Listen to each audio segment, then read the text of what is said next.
ഇന്ന് രാവിലത്തെ ആ ഒരു പ്രശ്നത്തില് ഗബ്രിയുടെ അപ്രോച്ചിൽ വന്നൊരു മാറ്റം ലൈവ് കണ്ടവരെല്ലാരും ഒന്നടങ്കം ശ്രദ്ധിച്ച ഒന്നാണ്.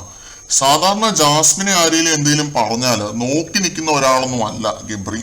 അവളെ എന്തെങ്കിലും പറഞ്ഞാൽ നിന്റെയൊക്കെ അവസാനമാണ് എന്ന് പറയുന്ന ടൈപ്പ് ഓഫ് ബന്ധമായിരുന്നു രണ്ടുപേരും തമ്മില്.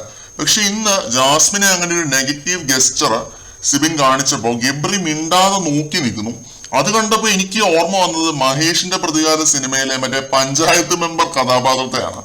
ഒരു ലൂപ്പ് ഓഫ് പ്രശ്നങ്ങൾ തുടങ്ങി വെച്ചിട്ട് ലാസ്റ്റ് ഞാൻ വേറുള്ളവരുടെ കാര്യത്തിൽ ഇടപെടുന്ന പരിപാടി നിർത്തി മോനെ മഹേഷ് എന്ന് പറയുന്ന ടൈപ്പ് ഓഫ് എന്താ പറയാ ആ രീതിയിലുള്ള ഒരു ക്യാരക്ടറാണ് ഗബ്രിയുടെ. ഗബ്രി ഇതേപോലെ തന്നെയാണ്, ഡിറ്റോ ഇതേ ക്യാരക്ടറാണ്. ഈ 40 ദിവസത്തെയും ഗബ്രിയുടെ അപ്രോച്ച് ഇങ്ങനെ അല്ലായിരുന്നു. ജാസ്മിന്റെ ഏതെങ്കിലും ഒരു വള്ളി പിടിച്ചില്ലെങ്കിൽ ഉറക്കം കിട്ടാത്തൊരു തരം കുത്തിക്കഴപ്പായിരുന്നു എന്ന് തന്നെ പറയാം. ഇപ്പോൾ ജാസ്മിന്റെ ട്രാക്ക് ലവ് ട്രാക്ക് മാറി സെന്റി ട്രാക്ക് ആയതോടെ ഗബ്രിയും കളി അടിമുടി മാറ്റിയിരിക്കുകയാണ്. പ്രശ്നങ്ങളും വള്ളികളും ഒന്നും ഞാൻ തേടി പോകുന്നില്ല, ഇനി എന്റെ അടുത്തേക്ക് വരുന്നതിനെ ഒന്നും ഞാൻ വെറുതെ വിടത്തുമില്ല. ആ രീതിയിലുള്ള ഒരു ചിൽ ഗെയിമിലേക്ക് ഗബ്രി ഇറങ്ങിക്കഴിഞ്ഞു. അതെന്തുകൊണ്ടും ജാസ്മിന്റെ ഗെയിമിന് ഗുണമേ ആവത്തുള്ളൂ.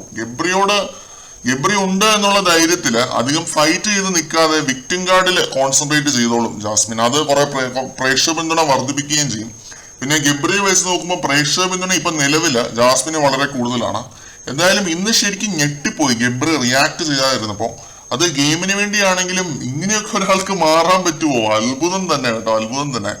ലൈവിൽ ഇപ്പോ ഒരു സ്പോൺസർ ടാസ്ക് നടക്കുവാണ്. മറ്റൊരു ലൈവ് അപ്ഡേറ്റുമായിട്ട് നമുക്ക് വീണ്ടും കാണാം.